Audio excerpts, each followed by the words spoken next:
ரங்காபுரம் ரொம்ப அழகான ஊரு. சுத்தி பச்சை பசேல்னு வயல்கள், மறுபக்கம் சலசலன்னு ஓடுற ஓடை. ஊரே பார்க்க சூப்பரா களை கட்டி இருக்கும். ஆனா கோடைக்காலம் வந்துடுச்சுன்னா எல்லாமே தழுக்கிழா மாறிடும். ஓடை வறண்டு போயிடும். பச்சை பயிர்கள் எல்லாம் தண்ணி இல்லாம தரிசு நிலம் ஆயிடும். ஆனா ஊர் மக்கள் யாரும் முன்னெச்சரிக்கையா இருக்காம கஷ்டப்படுவாங்க. ஆனா அந்த ஊர்ல சீதாமான்னு ஒரு பாட்டி இருந்தாங்க. அவங்களுக்கு வயசு 70 தாண்டினாலும் முன்னெச்சரிக்கை ரொம்ப அதிகம். எப்பவுமே எதிர்காலத்தை பத்தி யோசிச்சு சரியான முடிவெடுப்பாங்க. ஆனா பாட்டி செய்யற வேலையெல்லாம் சுத்துப்பட்டுல இருக்கவங்களுக்கு ஏதோ லூசுத்தனமா இருக்க மாதிரி தோணும். ஆனா பிற்காலத்துல அதெல்லாம் ரொம்ப உதவியா இருக்கும்னு பாட்டி எல்லார்கிட்டயும் சொல்லிட்டே இருப்பாங்க. ஒரு நாள் பாட்டி ஊர்ல வேலை செய்யற ரங்கன்னு ஒருத்தனை கூப்பிடுறாங்க. பாட்டி கிட்ட வர ரங்கன் பாட்டி கிட்ட இப்படி கேக்குறான். என்ன பாட்டி, ஆள் அனுப்பி இருக்கா? என்கிட்ட ஏதாவது வேலை இருக்கா என்ன? ஆமா ரங்கா, உன்கிட்ட ஒரு வேலை இருக்கு, அதுக்காக தான் நான் கூப்பிட்டேன். என்ன செய்யணும் சொல்லுங்க பாட்டி, செஞ்சு தரேன். என் வீட்டுக்கு பின்னாடி தோட்டத்துல ஒரு கிணறு தோண்டணும். இந்த நேரத்துல எதுக்கு பாட்டி கிணறு? நம்ம ஊர்ல தான் தண்ணி தாராளமா இருக்குதே. இப்ப இருக்குடா, ஆனா கோடை காலம் வரும்போது ஒரு துளி தண்ணி கூட கிடைக்காம ஊரே தவிக்க போகுது. அதுக்காகத்தான் இப்ப நாம எடுக்கிற முன்னெச்சரிக்கை நாளைக்கு கோடை காலத்துக்கு உதவி பண்ணும். அதான் சொல்றேன்டா. என்னவோ பாட்டி, உன் வேலையெல்லாம் எனக்கு புரியல. சம்பந்தம் இல்லாத நேரத்துல கிணத்த தோண்ட சொல்ற. நானும் சொல்ல தட்ட முடியாது. சரி, நீ சொன்னபடியே செஞ்சு தர பாட்டி, ஒன்னும் பிரச்சனை இல்ல. நீ ஒண்ணு கவலைப்படாத ரங்கா, நான் நல்லா யோசிச்சுதான் முடிவெடுப்பேன். இன்னைக்கு நான் உன்னை வச்சு தோண்ட வைக்கிற கிணறு நாளைக்கு நம்ம ஊருக்கு எப்படி உதவ போகுதுன்னு நீயே உன் கண்ணால பார்க்கத்தானே போற. அப்போ உனக்கு இதோட பயன் தெரியும் ரங்கா. அப்படின்னு பாட்டி சொன்னதும் பாட்டியோட சொல்ல தட்ட முடியாம ரங்கம் பாட்டி சொன்னபடியே அவங்க தோட்டத்துல கிணத்த தோண்டுறான். அது மட்டும் இல்லாம மழை நீரை சேமிக்க அங்கங்க உறிஞ்சிற குழாய்களையும் தோண்ட சொல்றாங்க. நாட்கள் ஓடுது. கோடை காலம் வருது. கோடை காலம் வந்த உடனே ஊருக்கு கஷ்டங்களையும் கொண்டு வருது.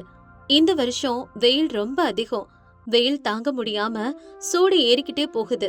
பூமி ஈரம் இல்லாம வறண்டு போகுது. தண்ணி கிடைக்காம ஊரே பஞ்சு பிடிச்சு போகுது. செடிகளுக்கெல்லாம் தண்ணி கிடைக்காம ஊர்ல இருக்க செடி கொடிகள் எல்லாமே காஞ்சு போகுது. ஊர்ல தண்ணி இல்லாம மக்கள் ரொம்ப கஷ்டப்படுறாங்க. ஆனா பாட்டியோட தோட்டத்துல மட்டும் காய்கறி செடிகளும் கீரைகளும் ரொம்ப பச்சையா செழிப்பா வளருது. ஊர் மக்கள் எல்லாரும் பாட்டியோட தோட்டத்துல இருக்க செடிகளை பார்த்து ஆச்சரியப்படுறாங்க. அவங்களுக்கு பெரிய அளவுல வயக்காடெல்லாம் இல்ல. வீட்டுக்கிட்ட இருக்கிற சின்ன இடத்துல காய்கறி செடிகளை வளர்த்து அத ஊர்ல வித்து பிழப்ப நடத்தி வர்றாங்க. பாட்டி தோட்டத்துல இருக்க செடிகள் பச்சையா இருக்கிறத பார்த்து எல்லாரும் ஆச்சரியப்படுறாங்க. இது எப்படி சாத்தியம்னு பாட்டியவே கேட்க வர்றாங்க. ஒரு நாள் பாட்டிய தேடி வந்து ஊர் மக்கள் எல்லாரும் பாட்டி கிட்ட இப்படி கேக்குறாங்க. பாட்டி, ஊரே பஞ்சத்துல அடிபட்டு போயிட்டு இருக்கும் போது உங்க தோட்டம் மட்டும் எப்படி இவ்வளவு செழிப்பா இருக்கு? கொஞ்சம் சொல்றீங்களா? ஆமா பாட்டி, ஊர்ல இருக்கவங்க குடிக்க தண்ணி கூட இல்லாம கஷ்டப்படுறாங்க. ஆனா உங்களோட தோட்டத்து செடிகளுக்கு மட்டும் எப்படி தண்ணி ஊத்துறீங்க? சொல்றேன், உங்க எல்லாரோட கேள்விக்கும் பதில் சொல்றேன். முதல்ல அமைதியா இருங்க. இந்த குளிர்ந்த தண்ணிய கொஞ்சம் குடிங்க, அப்புறம் எல்லாத்தையும் கேட்டுக்கலாம், சரியா? அப்படி சொல்லிட்டு அந்த பாட்டி அங்கே வந்தவங்களுக்கு குளிர்ந்த பானை தண்ணிய குடுக்கறாங்க. எல்லாரும் தண்ணிய குடிச்சிட்டு இப்படி சொல்றாங்க. அடடா பாட்டி, நீங்க கொடுத்த தண்ணி ரொம்ப ஜில்லுன்னு இருக்கு. இப்படி தண்ணிய குடிச்சு எவ்வளவு நாள் ஆச்சு தெரியுமா?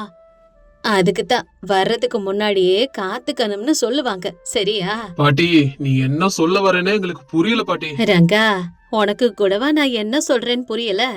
நீதான கொஞ்ச நாளைக்கு முன்னாடி என் வீட்டுல கிணறு தோண்டின. ரங்கனுக்கு கொஞ்ச நேரம் யோசிச்சதுக்கு அப்புறம் தான் கிணறு தோண்டின ஞாபகமே வருது. ஞாபகம் வந்துருச்சு பாட்டி. அப்ப நான் தோண்டின கிணத்து தண்ணிய வச்சுதான் இந்த செடிகள் எல்லாம் வளர்த்துக்கிட்டு வரியா? நம்பவே முடியல. ஆமாடா, அது மட்டும் இல்ல, நீ கிணத்தோட சேர்த்து உறிஞ்சு குழாய்களையும் தோண்டினல. அதனால மழைநீரு பூமிக்குள்ள சேமிக்கப்பட்டுச்சு.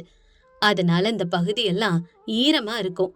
மேல வெயில எப்படி கொளுத்துனாலும் பூமியில ஈரப்பதம் இருக்கிறதால இந்த சுத்துப்புறமே குளுகுளுன்னு இருக்கும். மழை காலத்துல தண்ணிய வேஸ்ட் பண்ணாம பத்திரமா சேகரிச்சு வச்சா கோடை காலத்துல வர தண்ணி தட்டுப்பாட்டை தடுக்கலாம். அதுதான் நான் பண்ணது. நீ சொல்றது உண்மைதான் பாட்டி. நீ இந்த வேலையெல்லாம் செஞ்சப்ப உனக்கு வயசாகி புத்தி பேதலிச்சு போச்சோன்னு நாங்க நினைச்சோம்.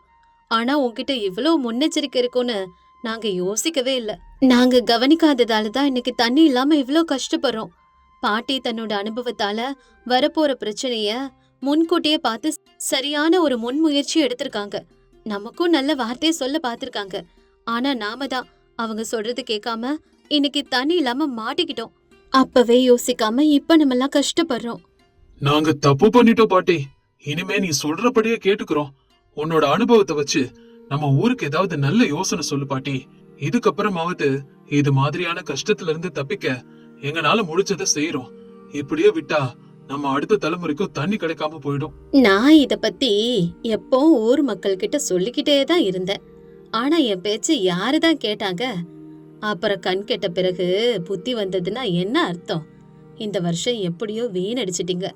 நீங்க இப்பவாவது யோசிச்சு அடுத்த வருஷத்துக்காவது தண்ணிய சேமிக்க பாருங்க. அதனால ஊர்ல சில மாற்றங்களை செஞ்சா இனிமே தண்ணி தட்டுப்பாடே வராது.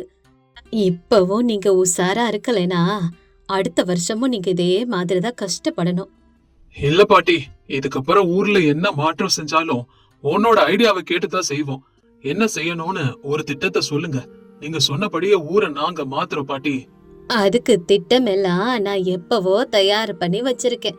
இந்த மாதிரி ஒரு நாள் வரும்னு எனக்கு முன்னாடியே தெரியும். அதான் முன்னெச்சரிக்கையா நான் ஏற்கனவே யோசனை பண்ணி எல்லாத்தையும் வச்சிருக்கேன். அப்போ அது என்னன்னு சொல்லுங்க பாட்டி. இன்னையில இருந்தே அதை எல்லாரும் செய்ய ஆரம்பிக்கிறோம். நம்ம ஊர் மக்கள் எல்லாரு வீட்டுலயும் இதே மாதிரி தோட்டம் இருக்கு. எல்லாரு வீட்டோட தோட்டத்திலயும் உறிஞ்சிற குழிகளை தோண்டுங்க.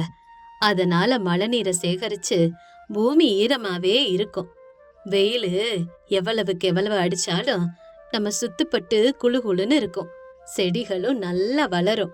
அது மட்டும் இல்லாம நம்ம ஊருக்கு ஒரு பக்கத்துல ஒரு குளம் இருக்கு. ஆனா யாரும் அதை மதிக்கிறதே இல்ல. மழை காலத்துல பெய்யற தண்ணி அதுல நிக்க மாட்டேங்குது.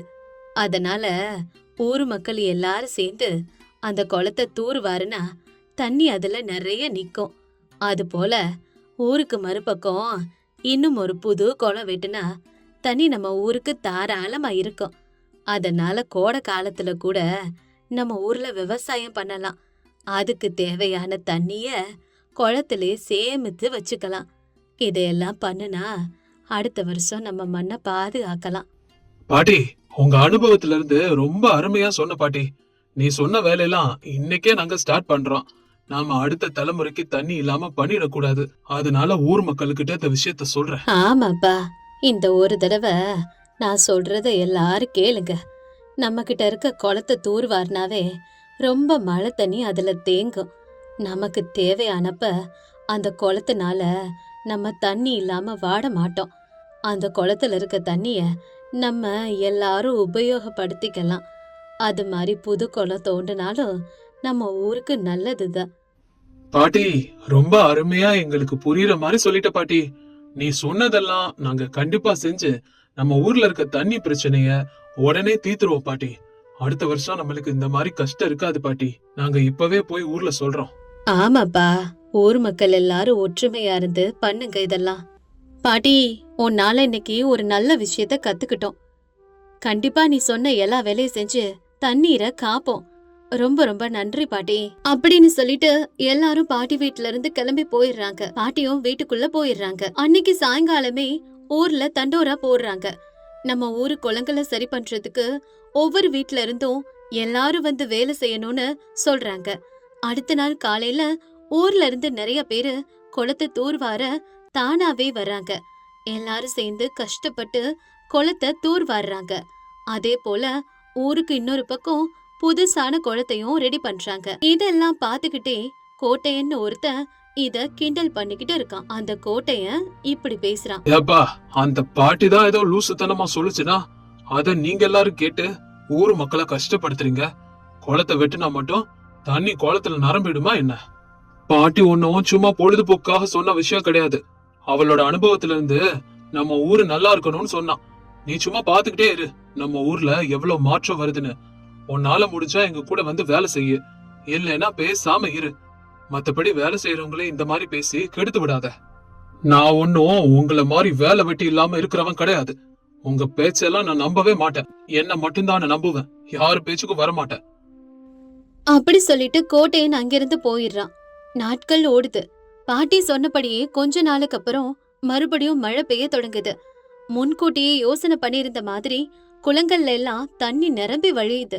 மறுபடியும் கோடைக்காலம் வரும்போது ஊர்ல தண்ணிக்கு பஞ்சமே இல்ல. விவசாயிகள் எல்லாரும் சந்தோஷமா விவசாயம் பண்றாங்க. பயிருக்கு தேவையான தண்ணிய குளத்துல இருந்து எடுத்துக்கிறாங்க. அது மட்டும் இல்லாம ஒவ்வொரு வீட்லயும் வெட்டிய கிணத்துனால குடிநீருக்கு எந்த குறையுமே இல்ல. இதுக்கிடையில கோட்டையன் தான் வீட்டுல கிணறு வெட்டாததால ரொம்பவே வருத்தப்படுறான். பாட்டி சொன்னதை கேட்காததால அவனுக்கு ரொம்ப நஷ்டமாயிடுது. அவனோட பயிரெல்லாம் காஞ்சு போகுது. குடிக்க தண்ணி கூட இல்லாம ரொம்ப ரொம்ப கஷ்டப்படுறான். இந்த மாதிரி இக்கட்டான நேரத்துல பாட்டி குளத்துல இருந்து கோட்டையனோட வயலுக்கும் தண்ணிய குடுக்கறா. கோட்டையனும் தான் செஞ்ச தப்ப திருத்திக்கிட்டு ஊர் மக்கள் எல்லாரும் கூடவும் சேர்ந்து வேலை செய்யறான். பாட்டியோட ஐடியாவால ரங்காபுரம் செழிப்பான ஊரா மாறுது. கோடை காலத்துல வர்ற தண்ணி கஷ்டத்தை எப்படி சமாளிக்கிறதுன்னு பாட்டி சுத்துப்பட்டு கிராமங்களுக்கு எல்லாம் சொல்லி தர்றாங்க. பாட்டி தன்னோட புத்திசாலித்தனத்தால சுத்துப்பட்டு ஏரியாக்களையும் தண்ணி பஞ்சத்துல இருந்து காப்பாத்துறாங்க. பாட்டியோட புத்திசாலித்தனமான பேச்ச கேட்டதுனால ஊரும் செழிப்பா மாறிடுது.